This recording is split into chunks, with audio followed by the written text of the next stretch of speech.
সাংবাদিকতা পড়ছেন, ভালো করে ইকোনমিক্স পড়েন, সবসময় প্রশ্ন করবেন না। আপনি নিজেও দেশের একজন নাগরিক, জেনে প্রশ্ন করতে হবে যে হোয়াট ইজ হোয়াট। এখানে অনেক বিজ্ঞানীরা আছেন, আমি তাদের কথা আমি নিজে শিখতেছি তাদের কাছ থেকে।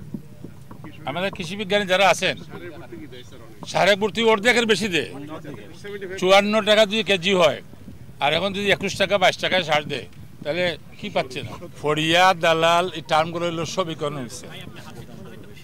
মার্কেট যদি মনোপলি হয় তাহলেও সমস্যা, এটাও কিন্তু ফড়িয়া দালালের মাধ্যমে কন্ট্রোল হয়ে যায়। সো ইকোনমিক্সের ব্রডার সেন্সে যাকে বলে মার্কেট, সেইটা তৈরি করার জন্য সরকার কাজ করছে।